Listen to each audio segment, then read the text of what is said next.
Na mtazamaji wa 7 Hits Media, tukiendelea kusalia hapa kwenye Likunja Cup, ikiwa leo ni michuano ya nusu finali. Tuko na mwenyekiti lakini pia yeye ndo mdhamini wa michuano hii ya Likunja Cup. Analipi la kuzungumzia, ikiwa leo ni hatua ya nusu finali. Siku tulikutana kwenye robo, ukazungumza mengi mazuri ambayo yapo katika michuano hii ya Likunja Cup. Leo tuko kwenye hatua ya nusu finali. Mmejipanga vipi kuhakikisha kwamba watoto walioshiriki na wadau wanapata burudani iliyokuwa nzuri? Naitwa Rashid Likunja, mwenyekiti wa serikali ya mtaa Zegereni. Kimsingi mimi ndo mdhamini wa mashindano haya ya Likunja Cup. Tunakwenda katika hii awamu ya 11 ya mashindano haya tutakuwa tumeanzisha.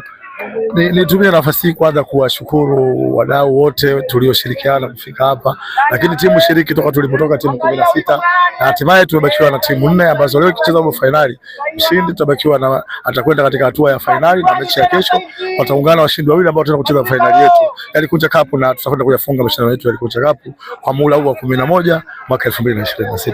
Wapo ambao walishiriki na wakatoka kwa bahati mbaya, walitamani sana kuendelea. Unalipi la kuwazungumzia labda katika wakati mwingine wa Likunja Cup tunapojaliwa kuona tena mwaka na kuiona tena Likunja Cup kwa awamu ya pili? Haya ni mashindano ambayo kila mwaka yapo, kwa hiyo timu zilizotoka zijiandae kwa sababu ya mwakani, lakini ukiachana na tuli zilizotoka, lakini zipo ambazo hazikupata nafasi ya kushiriki. Kwa hiyo zijiandae, mwakani mashindano haya yapo, na kutoka sio ndo kushindwa mashindano. Unajua tunapoenda kuanzisha mashindano, hata kama tunakuwa na timu hata kama zikifika 30, lakini bingwa ni mmoja. Kwa hiyo lazima watu watoke, na ndio maana tunaona leo hapa lazima mmoja aage mashindano ili tuje tumpate bingwa. Na Likunja Cup mmejipanga vipi kwa wale ambao watakuwa ni wachezaji bora juu ya swala la kuwapa moyo ili mradi waendelee kufanya vitu vilivyokuwa vizuri katika upande mzima wa michezo?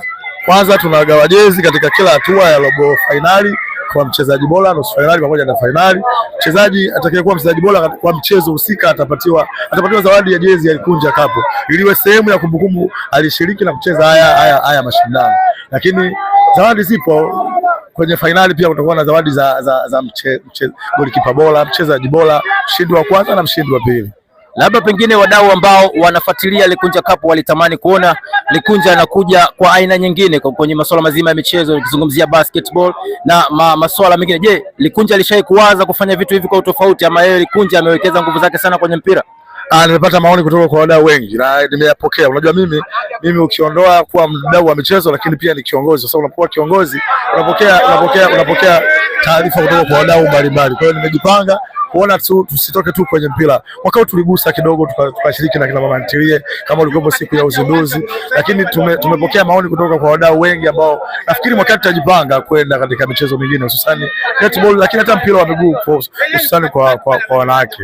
Ni yapi matunda ambayo Likunja anayaona toka tulipoanza mpaka kufika hapa kwenye hatua ya nusu finali? Matunda ni mengi. Hivi tunavyozungumza hapa unaweza ukaona wako maskauti. Leo nimekuja toka tumeanza hatua ya robo finali, kuna maskauti ambao wanaangalia wachezaji, na tayari katika kibubu changu pale yupo mchezaji muda wote anaweza akaondoka kwenda kushiriki katika timu ambazo zinashiriki championship, ikiwezekana pia ligi kuu. Kwa hiyo wachezaji hii waichukue wakati wanaisikiliza, wakija uwanjani waonyeshe kile ambacho walichonacho, wajue kwamba ukiondoa tu, unaona mimi maandalizi yangu ni makubwa. Na mgeni rasmi katika kila hatua kuanzia robo finali, nusu finali, lakini pia na finali. Lakini sio tu wageni rasmi, ndani ya wageni rasmi hao nimeweka na maskauti ambao nimewachukua kwa gharama zangu, waje waone vijana, tusiishie tu kwenye Likunja Cup. Siku moja waende wakacheze mashindano mengine zaidi ya haya, na sehemu ya mpira kama ni ajira basi wakanufaike na Likunja Cup. Imani yetu ni kwamba sio mtu wa kwanza kuanzilisha mashindano haya. Je, kwa mtu ambaye anajiuliza inakuwaje Likunja yeye amekuwa ni mtu ambaye anafanikisha kwa asilimia zote kila siku jambo lake, ni nini hasa sababu inapelekea kufanikisha? Mchezo wa mpira wa miguu ni mchezo wa gharama, ni mchezo wa gharama.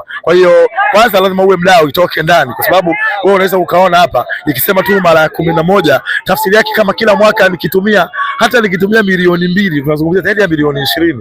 Wewe umeona mwaka huu haya mashindano yanaenda kwa zaidi ya milioni 7. Nimegawa jezi kwa timu zilizoshiriki, lakini unaweza ukaona maandalizi ya uwanja, si upate manyavu, mipira, marefali. Umeona tumeanza na marefali watatu kutoka hatua ya awali mpaka kufika hivi leo. Sasa hata kama refali jiulize, akiwa analipo tu shilingi 20,000 refali mmoja, na hapa sisi tuna marefali 4, tuna marefali wa katikati, tuna marefali washika bendera, lakini tuna mechi kamishna ambaye yuko nje hapa. Kwa hiyo marefali wetu 4 tu tumejitahidi kuwalipa na tumefanya vizuri, na mpaka sasa hivi tumebakisha, nafikiri kisha mechi hii mbaki mechi moja na ya mwisho ya finali, tumebakisha mechi 3 tu huko tulipotoka. Ndio maana watu wengi ukiwaambia waende wakafanya mashindano haya, sio kazi nyepesi. Sisi tunapambana sana, lakini mimi niwaambie, sababu ni mdau wa mpira wa miguu, ni kitu ambacho nafanya, napenda niwahakikishie mwakani nitaboresha zaidi ya ilivyo mwaka huu.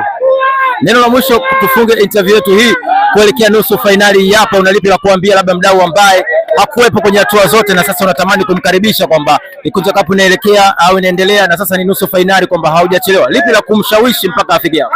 Waje, wewe unaona uwanja unajaa, japokuwa zaidi ya kilomita 5 kutoka barabara kuu, lakini unaweza ukaona mashabiki walivyokuwa wengi, na unajua mtaa wetu sisi ni mtaa wa viwanda huko Segerea, ndio maana unaweza ukaona taleo kidogo pengine watu sio wengi, ni wengi lakini sio wengi kama vile ambavyo sisi wenyewe tunawajuaga wanakuwa. Ukija kesho utakutana na umati, kwa sababu kesho ni weekend na sisi huku ni michezo pamoja na kazi. Lazima watu wafanye kazi, lazima watu wazingatie ajira zao.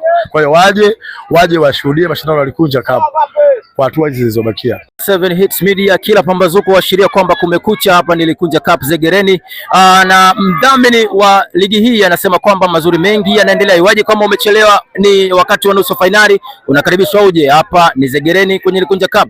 Haya yalikuwa ni machache ambayo tumepata kuzungumza naye. Endelea kusalia hapa kupitia 7 Hits Media, kuna mengi ambayo ni mazuri utaweza kuyashuhudia kupitia hapo. Asante sana.